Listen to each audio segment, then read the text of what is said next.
नमस्कार दोस्तों, आप लोग देखना शुरू कर चुके हैं द सनातन ज्ञान। दोस्तों, अगर आप लोग भगवान विष्णु को मानते हैं तो कमेंट बॉक्स में जय श्री विष्णु अवश्य लिख दीजिएगा। और अगर आप लोग चैनल पर नए हैं तो चैनल को सब्सक्राइब करके बेल आइकन जरूर दबा दीजिएगा। तो चलिए दोस्तों, वीडियो को शुरू करते हैं। दोस्तों, आप सभी ने देखा होगा कि कुछ स्त्रियां गर्भवती होती है किंतु उनका बच्चा समय से पहले ही पैदा हो जाता है, जिससे उस बच्चे की मौत हो जाती है और कई स्त्रियों को तो मरा हुआ बच्चा पैदा होता है। दोस्तों, आज की इस वीडियो में हम आपको इसी के बारे में बताएंगे कि किस पाप के कारण स्त्रियों का गर्भ गिर जाता है और वो कौन से कार्य हैं जो एक गर्भवती स्त्री को कभी नहीं करनी चाहिए, नहीं तो उसका गर्भ गिर जाता है। और भगवान विष्णु ने इसके बारे में क्या बताया है, जानेंगे दोस्तों एक महत्वपूर्ण कथा के माध्यम से। दोस्तों, एक समय की बात है जब माता लक्ष्मी भगवान विष्णु से मिलने जाती है। तब माता लक्ष्मी को देखकर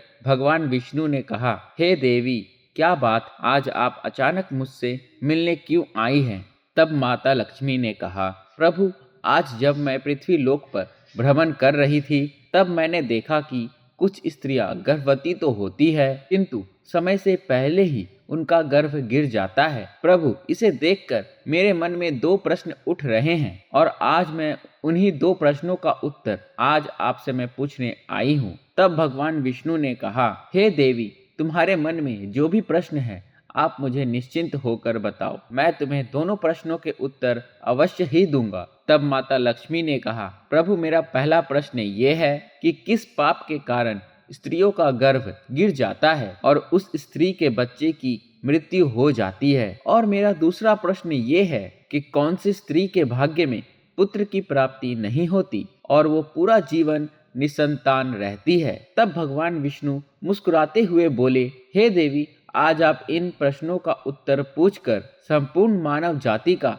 कल्याण कर दिया है, किंतु मैं इन प्रश्नों का उत्तर एक कथा के माध्यम से दूंगा और इस कथा को सभी स्त्रियों तथा सभी पुरुषों को अवश्य ही सुनना चाहिए, क्योंकि इस कथा को सुनकर के आपको पता चल जाएगा कि किस श्राप के कारण स्त्रियों का गर्भ गिर जाता है तथा वो कौन सी स्त्री है जिसके भाग्य में पुत्र की प्राप्ति नहीं होती है और पुत्र की प्राप्ति के लिए उसे क्या करना चाहिए। तो माता लक्ष्मी ने भगवान विष्णु से कहा, आप कथा सुनाइए प्रभु, मैं मन लगाकर कथा को पूरा सुनूंगी। तब कथा को सुनाते हुए भगवान विष्णु ने कहा, एक समय की बात है जब एक नगर में बहुत ही धनवान सेठ रहता था। वो इतना धनवान था कि उसके घर में किसी चीज की कमी नहीं थी। उस सेठ की एक पुत्री थी जिसका नाम रूपवती था। रूपवती विवाह करने के योग्य हो गई थी। फिर उस सेठ सही मुहूर्त देखकर अपनी पुत्री रूपवती का उसी नगर के समीप एक दूसरे गांव में वैश्य के पुत्र के साथ कर दिया। फिर विवाह के बाद सेठ की पुत्री रूपवती अपने पति के घर में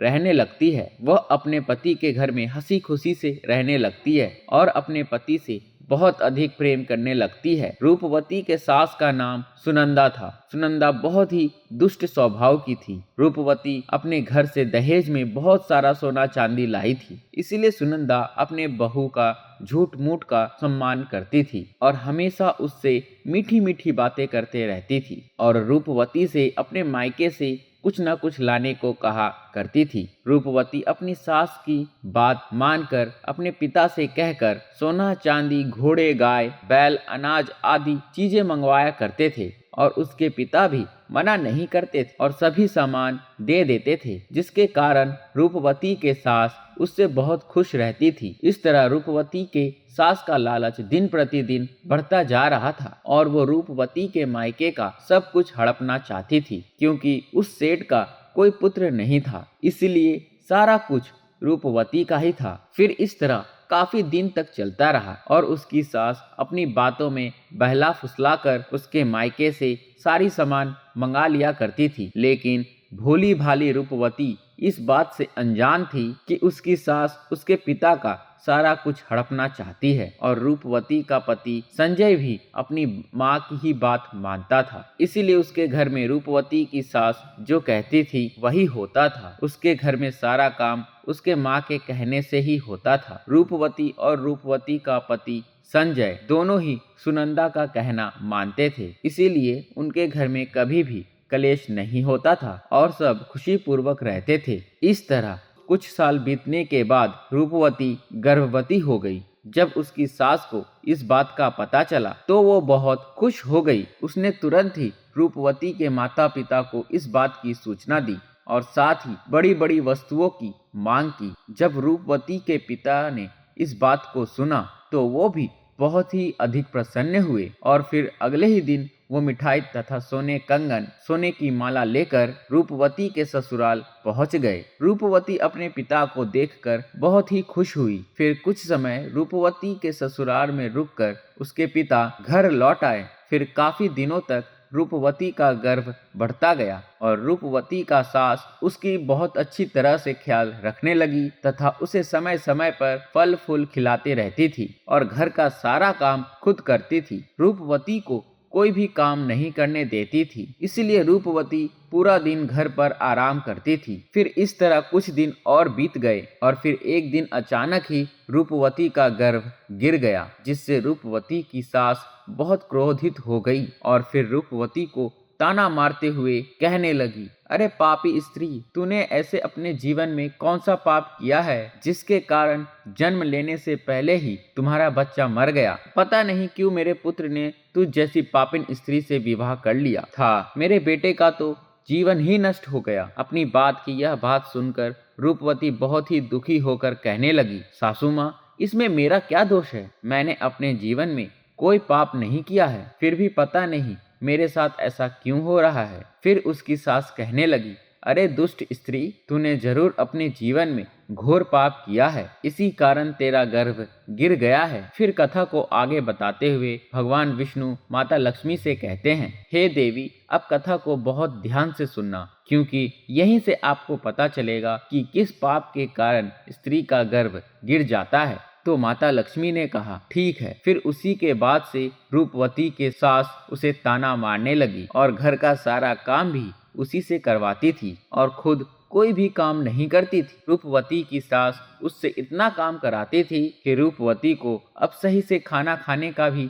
समय नहीं मिलता था और जब सब लोग भोजन कर लेते थे उसके बाद ही वो भोजन करती थी। वो अपनी सास के सामने आने से भी डरने लगी। फिर इस तरह कुछ महीने और बीत जाने के बाद रूपवती दोबारा से गर्भवती हो गई, जिससे उसका पति बहुत प्रसन्न हुआ। लेकिन उसकी सास अभी तक उससे गुस्सा थी और जब रूपवती ने अपनी सास को यह बात बताई तो वो रूपवती से कहने लगी, एक बच्चे को तो खा गई हो, पता नहीं अब इस बच्चे को जीवित रखोगी या उसी की तरह खा जाओगी। मुझे तुझ पर जरा सा भी भरोसा नहीं है, क्योंकि मुझे तो लगता है कि तूने अपने जीवन में जरूर कोई पाप किया है, इसीलिए तेरा पहले वाला गर्भ गिर गया था। अपनी सास की यह बात सुनकर रूपवती कुछ नहीं बोली और चुपचाप खड़ी रही। फिर धीरे धीरे रूपवती का गर्भ बढ़ता गया और गर्भवती होते हुए भी वो घर का सारा काम करती थी, लेकिन फिर भी उसकी सास को जरा सा भी दया नहीं आती थी। फिर इस तरह करते करते अब रूपवती के गर्भ को 9 महीने पूरे हो गए। अब बच्चे का जन्म होने का समय बिल्कुल नजदीक आ गया था। फिर रूपवती ने एक बालक को जन्म दिया, किंतु वो बच्चा कुछ बोल नहीं रहा था और ना ही रो रहा था। फिर रूपवती ने देखा तो उसका बच्चा मरा हुआ था। वह अपने मरे हुए बच्चे को देखकर बहुत जोर जोर से रोने लगी। फिर रूपवती के सास को जब इस बात का पता चला, वो बहुत गुस्सा हुई और रूपवती से कहने लगी, तू एक पापिन स्त्री है, तभी ये तेरा दूसरा बच्चा भी मर गया है। मुझे तो पहले से ही शक था कि तुम अपने जीवन में बहुत ही घोर पाप किए हो, इसीलिए तेरे साथ ऐसा होता है और इसीलिए तेरा ये पुत्र भी मर गया है। अगर तू मेरे घर में ज्यादा दिनों तक रहेगी तो तू मेरे घर का भी नाश कर देगी, इसलिए अब तुझे इस घर में रहने की कोई जरूरत नहीं है। सासू माँ, अब मैं कहाँ जाऊँ? मेरे लिए तो मेरे पति ही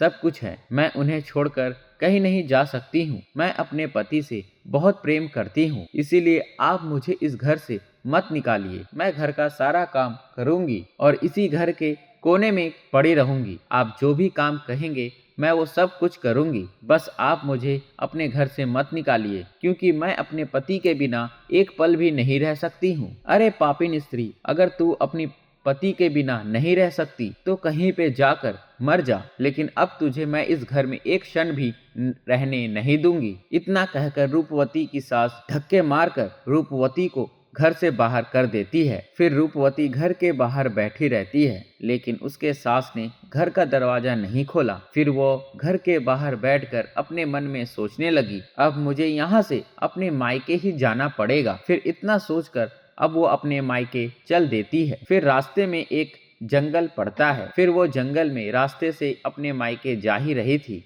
तभी बारिश होने लगती है। तो वो एक पेड़ के नीचे बैठ जाती है। तभी वहां से एक साधु महाराज जा रहे थे, तो वो रूपवती को पेड़ के नीचे बैठा देखकर उससे पूछा, हे पुत्री, तुम कौन हो और यहाँ इस जंगल में अकेली क्या कर रही हो? तो रूपवती ने साधु महाराज से कहा, हे साधु महाराज, मैं एक बहुत धनवान सेठ की पुत्री हूँ और मेरा विवाह एक वैश्य से हुआ है और मुझे अभी तक पुत्र की प्राप्ति जंगल में इधर उधर भटक रही हूँ। हे मुनिवर, कृपया करके आप ही कुछ उपाय बताइए जिससे मुझे पुत्र की प्राप्ति हो जाए। तब साधु महाराज ने कहा, तुम चिंता मत करो, मैं पुत्र की प्राप्ति की उपाय बताता हूँ, जिसे यदि तुमने पूरी निष्ठा से किया तो तुम्हें पुत्र की प्राप्ति अवश्य ही होगी। इसके लिए मैं तुम्हें कुछ नियम बताता हूँ, इसे ध्यान से सुनो। किसी भी स्त्री को मासिक धर्म के दौरान पति के साथ संबंध नहीं बनाना चाहिए और पति को स्पर्श भी नहीं करना चाहिए। इससे संतान गर्भ में ही गिर जाती है। गर्भधारण स्त्री को भगवान की पूजा अर्चना करते रहना चाहिए तथा स्त्री को कभी भी दूसरों के घर का भोजन नहीं करना चाहिए तथा जितना हो सके अपने ही घर में रहना चाहिए। एक गर्भवती स्त्री को कभी भी डरावनी चीजें नहीं देखना चाहिए, क्योंकि इससे संतान पर बुरा प्रभाव पड़ता है। और गर्भवती स्त्री को अच्छा भोजन करना चाहिए, जिससे संतान उत्तम गुणवान होता है। जो भी स्त्री इन नियमों का पालन करती है वह उत्तम पुत्र को प्राप्त करती है, और जो स्त्रियां इन नियमों का पालन नहीं करती है उनका गर्भ गिर जाता है। फिर साधु महाराज ने कहा, हे पुत्री, अब मैं तुम्हें पुत्र प्राप्ति का उपाय बताता हूँ, इसे ध्यान से सुनना तो तुम्हें पुत्र की प्राप्ति होगी। तो रूपवती ने कहा, जी महाराज। तो साधु ने कहा, किसी भी स्त्री को पुत्र प्राप्ति के लिए मासिक धर्म के प्रथम 4 दिनों में पति पत्नी को मिलन नहीं करना चाहिए, क्योंकि ऐसा करने से दुराचारी पुत्र होता है। और 5वीं रात्रि में मिलन करने से पुत्री की प्राप्ति होती है तथा 6ठी रात्रि में मिलन करने से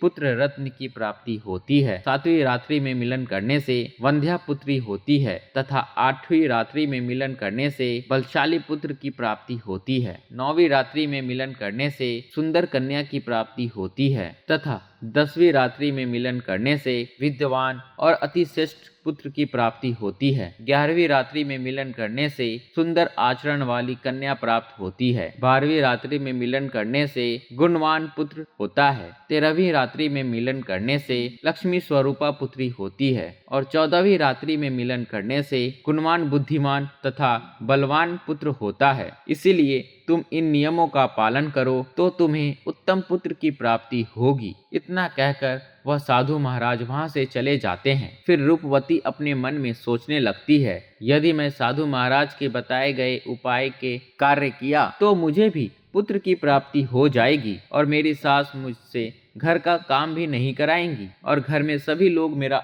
बहुत अधिक सम्मान भी करेंगे। रूपवती इतना सोच ही रही थी, तभी उसका पति उसे ढूंढते हुए वहां आ जाता है। तुम यहाँ इस जंगल में क्यों आई हो? मैं तुम्हें लेने आया हूँ, चलो घर चलो। फिर रूपवती ने अपने पति को उस साधु वाली बात पूरी बताई। नहीं, अब मैं घर नहीं जाऊंगी जब तक मुझे पुत्र की प्राप्ति नहीं हो जाती। रूपवती की बात सुनकर उसका पति भी घर ना जाकर उसी जंगल में एक कुटिया बनाकर रहने लगता है। फिर मासिक धर्म के 14वीं रात्रि में रूपवती ने अपने पति के साथ मिलन किया, जिससे वो गर्भवती हो गई और गर्भवती होते हुए भी वो जंगल में रहती थी। उसका पति जंगल से लकड़ी लाता था, जिससे दोनों भोजन बनाकर खाते थे। फिर इस तरह करते करते 9 महीने बीत गए और रूपवती का बच्चा पैदा होने का समय नजदीक आ गया था। फिर एक दिन रूपवती को एक अत्यंत उत्तम पुत्र की प्राप्ति हुई और पुत्र की प्राप्ति से रूपवती और रूपवती का पति दोनों बहुत खुश हुए। फिर रूपवती का पति उससे कहने लगा, चलो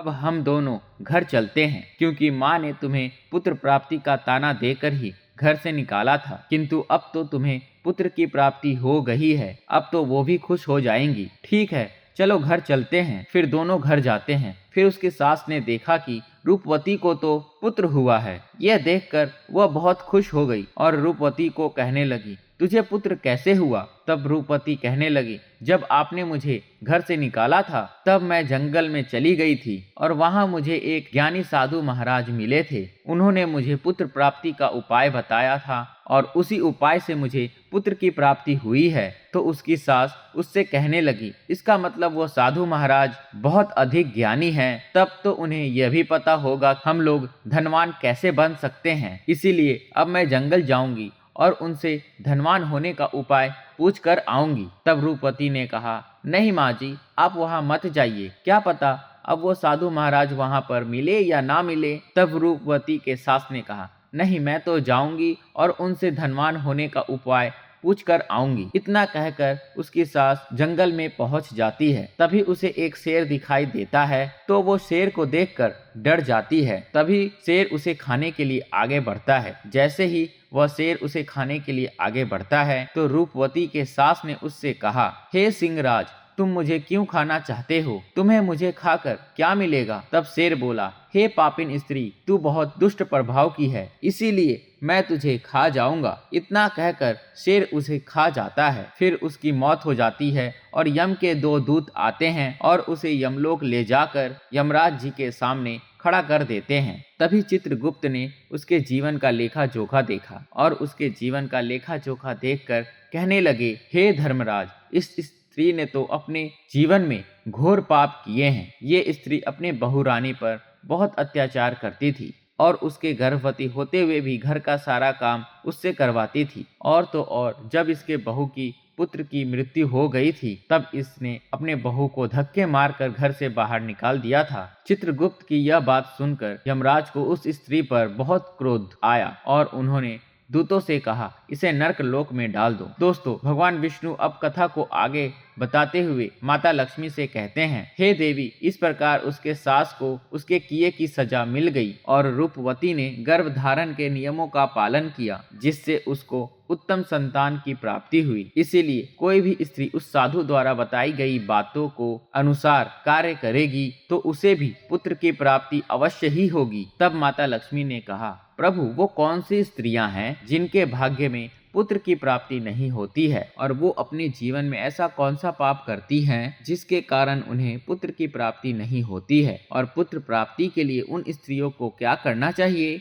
तब भगवान विष्णु ने कहा, ये वो स्त्रियां हैं जो अपने पति से हमेशा लड़ाई झगड़ा करते रहती है और घर में सारा काम अपने ही मनमानी से करती है तथा अपने पति का आदर सम्मान नहीं करती है। तो ऐसी स्त्रियों के भाग्य में कभी भी पुत्र की प्राप्ति नहीं होती है और ऐसी स्त्रियों को पुत्र प्राप्ति के लिए अपने पति का आदर करना चाहिए तथा उनका कहना मानना चाहिए और घर में लड़ाई झगड़ा नहीं करना चाहिए। तो ऐसी स्त्रियों को भी पुत्र की प्राप्ति होगी। तो दोस्तों, उम्मीद करता हूँ आपको ये कथा बहुत ही पसंद आया होगा। अगर आप लोगों को यह कथा पसंद आया है दोस्तों तो वीडियो को लाइक करके कमेंट में जय श्री कृष्ण अवश्य लिख दीजिएगा और अगर आप लोग चैनल पर नए हैं तो चैनल को सब्सक्राइब करके बेल आइकन जरूर दबा दीजिएगा। तो दोस्तों, मिलते हैं हम अगली वीडियो में एक नई जानकारी के साथ, एक नए ज्ञान के साथ। तब तक के लिए नमस्कार दोस्तों।